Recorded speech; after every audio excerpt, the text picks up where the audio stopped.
कुंभ के मेले में एक बुरखे वाली महिला एक दुकान चला रही थी। तभी अचानक से उसकी दुकान पर 4 साधु आते हैं और उससे कुछ पैसे दान में देने के लिए आग्रह करने लगते हैं। इसके बाद वह महिला अपने पास से कुछ पैसे निकालती है जो तकरीबन 7 से 8 हज़ार रुपये होंगे और उनमें से एक 50 रुपये का नोट निकालकर उनको देने लगती है। इसके बाद वह साधु और पैसे उसे देने के लिए आग्रह करते हैं, लेकिन वह महिला कहती है कि नहीं बाबा, ये पैसे मैंने किसी और काम के लिए रख रखे हैं तो इनको मैं आपको नहीं दे सकती। इसके बाद उन साधुओं में से एक साधु उसके हाथों को पकड़ लेता है और दूसरा साधु उसके मुंह को बंद कर लेता है और जो और साधु थे वो उसके हाथों में से उन पैसों को छीनकर वहां से जाने लगते हैं। लेकिन तभी अचानक से कुछ साधु एकत्रित होते हैं और उन चारों साधुओं को पकड़ लेते हैं। कौन थे वे साधु और किस वजह से यह महिला यहाँ पर बुरखे में दुकान लगा रही थी, पूरी कहानी की सच्चाई जानने के लिए वीडियो को अंत तक जरूर देखें। बिहार के अंदर 2 पति पत्नी रहा करते हैं। पति का नाम सतवीर है और पत्नी का नाम उर्मिला है।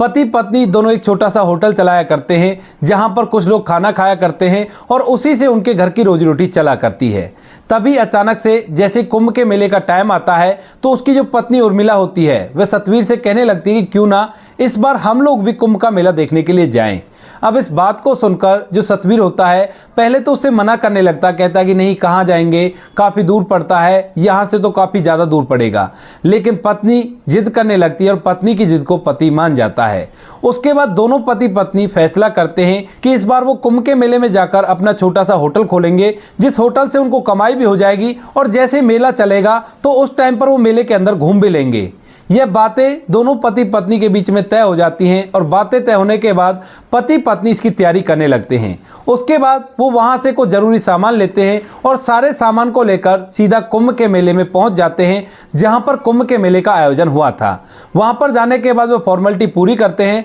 और फॉर्मेलिटी पूरी करने के बाद कुंभ के मेले के अंदर एक छोटा सा भोजनालय अपना तैयार कर लेते हैं, जिसके अंदर रहकर वह कुंभ के मेले में पैसा कमाना चाहते थे और साथ में कुंभ के मेले में घूमना भी थे। वहां पर आकर जो उसकी पत्नी उर्मिला होती है वो बड़ी खुश होती है और सोचती है कि चलो इस बार तो मैं कुंभ का मेला देख ही लूंगी, न जाने जिंदगी में कभी मौका मिलता या नहीं मिलता। यही सोचकर पत्नी काफी ज्यादा उत्सुक थी मेले को देखने के लिए, तो वह मेले की तैयारी होते हुए इधर उधर देख रही है कि कोई क्या कर रहा है, कोई क्या कर रहा है। इधर जो उसका पति सतवीर है वह भोजनालय पर है और वहां पर काम धंधा देख रहा है। लेकिन तभी अचानक से उसके पास 4 साधु आते हैं और आने के बाद उसे कुछ पैसे दान करने के लिए कहने लगते हैं। अब सतवीर जो कि पूजा पाठ वाला आदमी था तो वह अपने पास से 10 रुपए निकालता है और 10 रुपए निकाल कर उन साधुओं को दे देता है। कहता है कि ये लो महाराज, मेरे पास इतने ही है। लेकिन वह साधु कहने लगते कि बच्चा, तू तो बहुत कम दान कर रहा है, ऐसा कैसे चलेगा। अगर तुम्हारी तरह ही सब लोग हमें 10-10 रुपए देने लगे तो हमारा तो गुजारा ही नहीं होगा,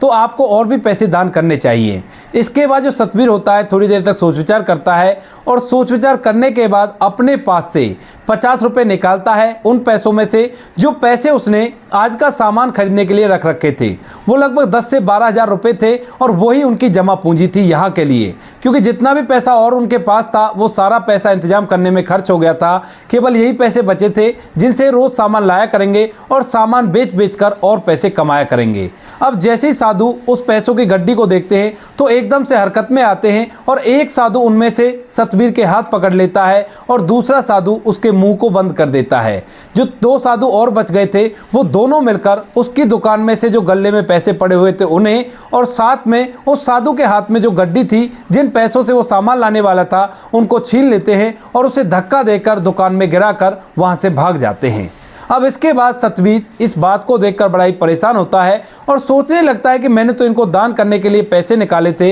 लेकिन ये लोग तो मेरे से पैसे ही छीन कर ले गए। वह सोचता है कि हो ना हो ये साधु तो नहीं होंगे, क्योंकि साधु कभी भी ऐसा नहीं करता। अब इस बात को सोच सोचकर वह काफी ज्यादा परेशान था और उदास हालत में अपने उस भोजनालय के अंदर बैठा हुआ था जो यहाँ पर उसने तैयार किया है और उसके पैसे पूरी तरह से छिन चुके हैं। थोड़ी देर में उसकी पत्नी उर्मिला जो मेले की व्यवस्था को देख रही थी काफी देर से, वह वापस अपने भोजनालय पर आती है, लेकिन यहाँ पर अपने पति का उदास चेहरा देखकर बड़ी परेशान हो जाती है, भावुक हो जाती है और उसे पूछने लगती है कि तुम इस तरह से क्यों बैठे हुए हो। तो उसके बाद उसका पति सतवीर उसे बता देता है कि इस तरह से 4 साधु आए थे और उन्होंने मेरे सारे पैसे छीन लिए और यहाँ से भाग गए। ऐसा कहते हुए जो सतीश होता है उसकी आंखों से आंसू टपकने लगते हैं और अपने पति को रोता हुआ देखकर उर्मिला भी फूट फूट कर रोने लगती है। थोड़ी देर तक माहौल गमगीन हो जाता है, लेकिन उसके बाद दोनों हिम्मत करते हैं और अपने अपने आंखों के आंसू को पोंछते हैं। तभी जो उर्मिला है वो कहने लगती है कि अगर ऐसा हुआ है तो तुम्हें पुलिस में कंप्लेंट करानी चाहिए और उन साधुओं को पुलिस वाले जरूर से ढूंढ लेंगे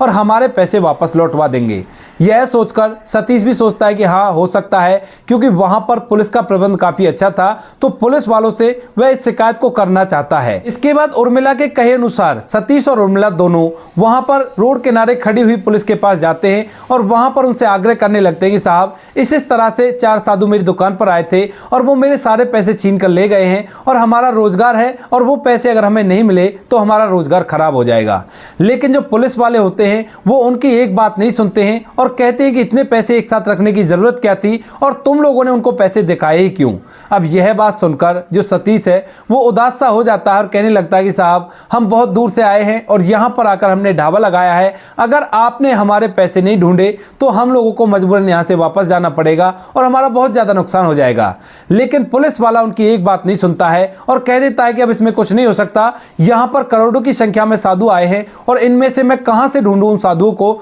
जो तुम्हारे पैसे छीन कर ले गए। ऐसा कहते हुए उनसे मना कर देता है और जो सतीश और उर्मिला होते हैं वहां से वापस जाने लगते हैं। लेकिन तभी अचानक से एक लाल बत्ती की कार आती है जिसमें एक बड़े अधिकारी थे और जैसे वो बड़े अधिकारी आते हैं तो फौरन से जितने भी पुलिस वाले ऐसे इधर उधर आलस्य में पड़े हुए थे वो एकदम से अटेंशन में हो जाते हैं और आते ही उनको सैल्यूट मारने लगते हैं। अब जब सतीश और उर्मिला देखते हैं कि ये तो कोई बड़े अधिकारी हैं तो वह सोचते हैं कि क्यों ना अपनी फरियाद इनके पास ले जाई जाए, हो सकता है ये हमारे पैसों को लौटवा दे। इसके बाद सतीश और उर्मिला वहां पर जाते हैं उन बड़े अधिकारी के पास और वहां पर जाकर उन्हें अपनी समस्या के बारे में बताते हैं। जो बड़े अधिकारी थे वह भी गरीब घर से बिलोंग किया करते थे, लेकिन मेहनत करने के बाद वह बड़े अधिकारी बन गए थे, तो वह जानते हैं कि गरीबी क्या चीज होती है और इन लोगों की आंखों में उन्हें सच्चाई साफ साफ दिखाई दे रही थी। इसके बाद जो बड़े अधिकारी होते हैं वो कहते हैं कि आप चिंता मत करो, आपका जितना भी नुकसान हुआ है उसकी भरपाई तो हो जाएगी, लेकिन उन लोगों को हम नहीं ढूंढ सकते क्योंकि यहाँ पर ढेर सारे साधु हैं और उनमें से हम कैसे ढूंढेंगे।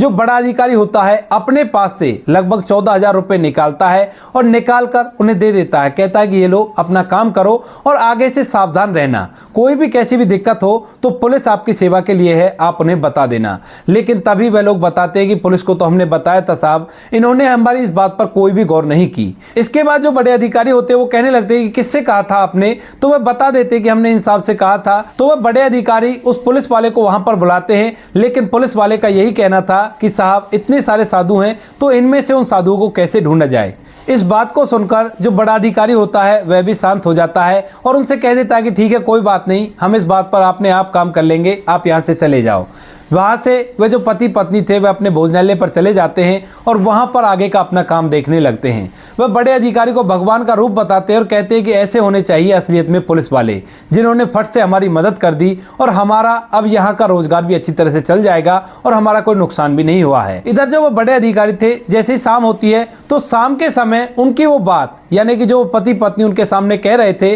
वो बातें उनके सामने आ रही थी और वो सोच रहे थे कि भला ऐसा भी हो सकता है, क्या सच में ही साधु किसी के पैसे छीन सकता है या नहीं। इस बात की जड़ से तहकीकात करनी होगी और जड़ से तहकीकात करने का वो फैसला कर लेते हैं। यही सोचकर जो बड़े अधिकारी होते हैं रात में ही एक महिला पुलिस वाली से बात करते हैं और उससे कहते हैं कि कल मुझे कुछ काम है और उसके लिए तुम सुबह सुबह मेरे पास जल्दी आ जाना। महिला पुलिस वाली उनका आदेश मानती है और आदेश मानने के बाद दूसरे दिन सुबह सुबह उनके पास पहुंच जाती है। जो बड़े अधिकारी होते हैं वो उसको पूरा मामला समझाते हैं और कहते हैं कि देखो, ये ऑपरेशन हमें चुपचाप करना होगा, क्योंकि हो भी सकता है कि पुलिस वाले ऐसे साधुओं के साथ मिले हुए हों क्योंकि उन्होंने उस पर कोई भी कार्रवाई नहीं की थी। तो जो महिला पुलिस वाली होती है वो बड़े अधिकारी का कहा मानती है और पूछती है कि साहब कैसे कैसे करना है। तो जो बड़ा अधिकारी होता है वो कहता है कि इसके लिए पहले थोड़ी सी तहकीकात करनी है और तहकीकात करने के लिए वह उसी गरीब व्यक्ति के भोजनालय पर चला जाता है जिसके साथ ये लूटपाट हुई थी। वहां पर जाने के बाद वह भोजनालय को अच्छी तरह से देखता है और उस बारे में उससे पूछता है कि उस टाइम पर क्या क्या था और किस वजह से वो लोग तुमसे ऐसे ऐसे पैसे छीन कर ले गए। वह पूरी घटना का ब्यौरा देता है और वह भोजनालय जो था वो थोड़ा सा हटके था, यानी कि वहां पर ज्यादा भीड़ भाड़ नहीं थी। इसके बाद जो बड़े अधिकारी होते हैं उनकी समझ में आ जाता है कि ये लोग अपना शिकार उस दुकान को बनाते हैं जिस दुकान के पास ज्यादा भीड़ ना हो और उस दुकान पर एक ही व्यक्ति हो। इसके बाद एसपी साहब वहां पर एक ऐसी दुकान देखने लगते हैं जो दुकान एक एकांत में हो और वहां पर ज्यादा भीड़ भाड़ ना हो, तो उन्हें एक दुकान एकांत में मिल जाती है जो कि एक मुस्लिम व्यक्ति की थी। मुस्लिम व्यक्ति वहां पर कुछ कॉस्मेटिक का सामान बेच रहा था और इस दुकान को जब बड़े अधिकारी देखते हैं तो वे एकदम से इन्हें परफेक्ट लगती है। अब इसके बाद यह दुकान मुस्लिम की थी और वह सोचने लगते हैं कि हो सकता है वो लोग इसकी रेकी पहले ही कर चुके हो, लेकिन उन लोगों ने अभी तक इसे अपना शिकार नहीं बनाया हो। यही सोचकर जो बड़े अधिकारी हैं वो वहां पर अपना जाल बिछाना चाहते हैं और जाकर उस मुस्लिम व्यक्ति से बात करते हैं। वह कहते हैं कि देखो, आपकी दुकान कुछ देर के लिए हमें चाहिए और यहाँ पर हमारी एक महिला सिपाही रहेगी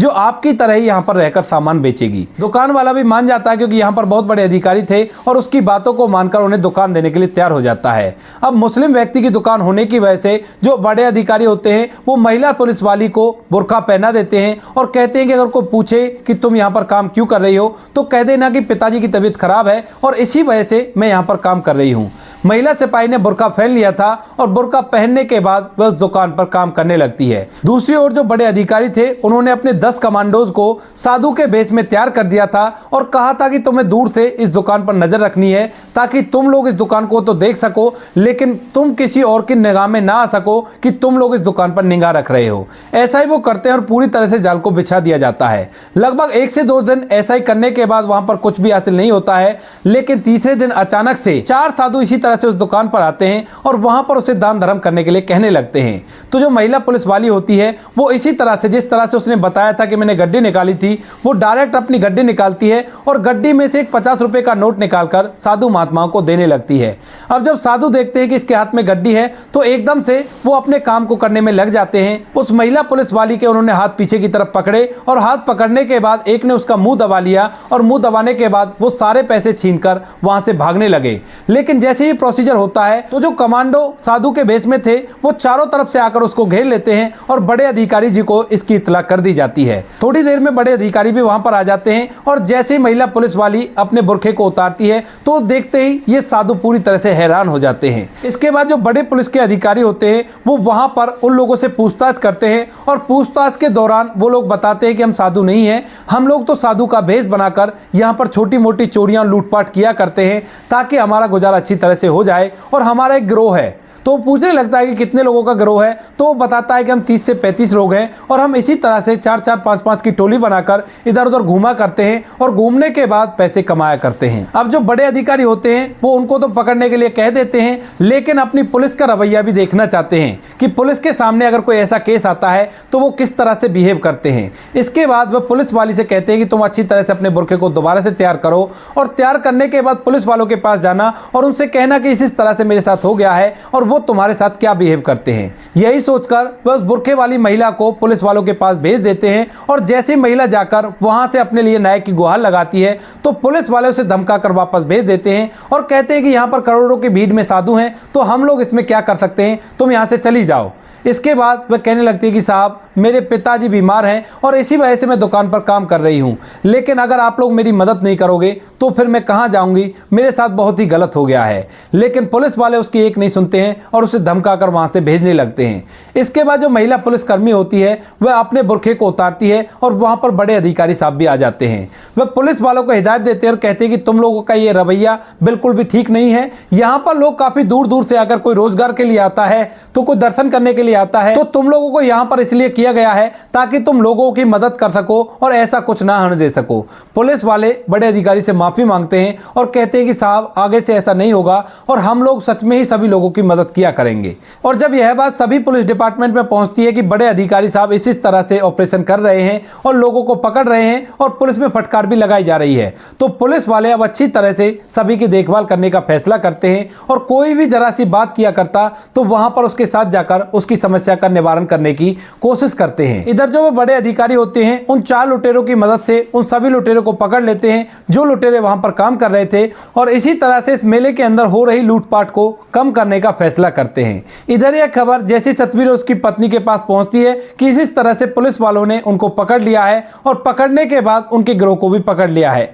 तो उन लोगों को इस बात की बड़ी शांति होती है और वो लोग सोचने लगते हैं कि पुलिस में सभी लोग एक साथ नहीं हुआ करते, कुछ ऐसे अधिकारी भी होते हैं जो हमारे लिए बहुत कुछ करते हैं। तो दोस्तों ये थी आज की कहानी। आप लोगों को जैसी भी लगी हो कमेंट सेक्शन में बता देना। वीडियो अगर अच्छी लगी तो वीडियो को लाइक और चैनल को सब्सक्राइब जरूर करें, ताकि हमें थोड़ा सा हौसला मिले आप लोगों के लिए ऐसे ही अच्छे वीडियो बनाने के लिए। इन कहानियों को सुनाने का उद्देश्य किसी को परेशान करना बिल्कुल भी नहीं है। यह कहानी आपको इसलिए सुनाई जाती है ताकि आप लोग इन कहानियों में से कुछ ना कुछ सीख सको और अपने जीवन में उस चीज को अप्लाई कर सको। मिलते हैं किसी नेक्स्ट वीडियो में नए टॉपिक के साथ। तब तक के लिए जय हिंद, जय भारत, जय हिंदुस्तान।